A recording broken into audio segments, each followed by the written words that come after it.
Oh, hello! I almost didn't see you there. This is Bivcrow, and you're watching Mancave Museum. And today is another Flashback Friday.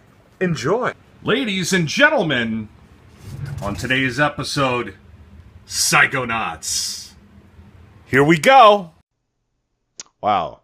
Okay, so it was really hard for me to think about what game I wanted to talk about in my first ever Flashback Friday episode. These episodes will be unedited and taken straight from the heart in one take. You know, this is my personal views and memories and experiences with these games. And the one game that I kept going back to was Psychonauts.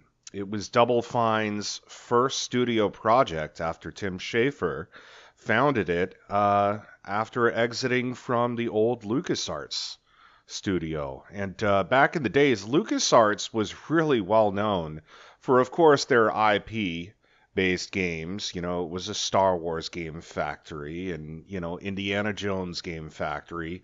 But also, they really did some of the most amazing and historically important point and click adventure games in the history of the games industry. I mean, there were, of course, the Sierra standard games like Leisure Suit Larry to Gabriel Knight to King's Quest, but LucasArts, they definitely had some magic.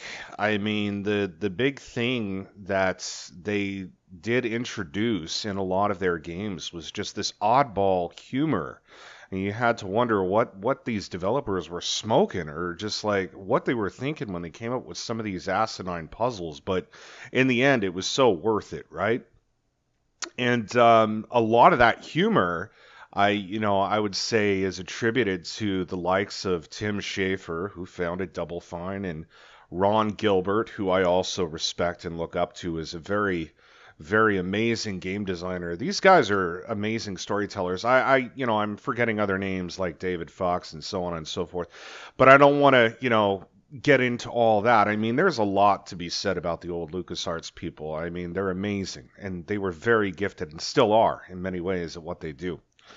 But Psychonauts, it just sticks out in such a way to me because it was a transformation of what I had been previously used to in previous efforts by Tim Schafer and his designing of games. It was very different. It was a platformer. It was an action platformer. There were some little bits of puzzles, but nothing even close to what you would expect from like a LucasArts point and click. I mean, this was a semi-open world adventure, before the term was even defined, where you could run around. You were set in this camp. You played this character. His name was Rasputin, and he came from like a gypsy type family, and they were traveling in caravans and stuff, and he wanted to be a psychonaut, which is basically almost like the CIA for psychics, right? And they're like superheroes that battle all these amazing,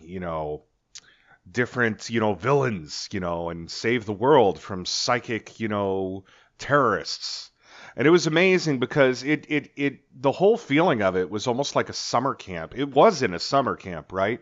So you had like the childish fun and antics, you had the cliques of the different kids, but what made this game so amazing to me was the way that Tim and the team over there at Double Fine went around designing it is you would enter people's brains or into their, psyches through these doors or portals that would go onto the back of their heads or their forehead in a couple of cases.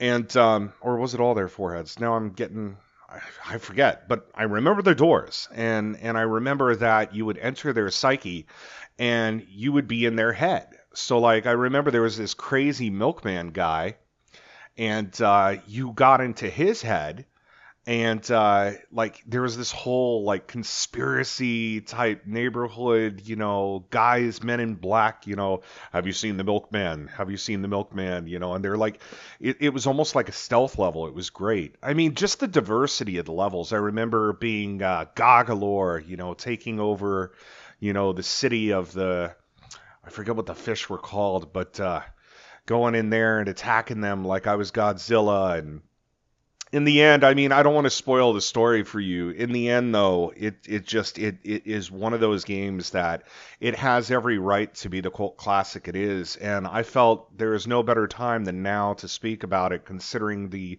recent release of the amazing yet short but definitely fun and worth buying and playing Psychonauts Rombus of Ruin, which is basically like a Psychonauts half step between 1 and 2. And of course, after the successful crowdfunding campaign on Fig, there's Psychonauts 2 in the works. And for those of you that haven't played Psychonauts, oh my God, get on it.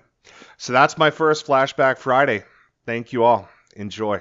And see you next Friday with another retrospective, I guess, on these games that I grew up loving and playing.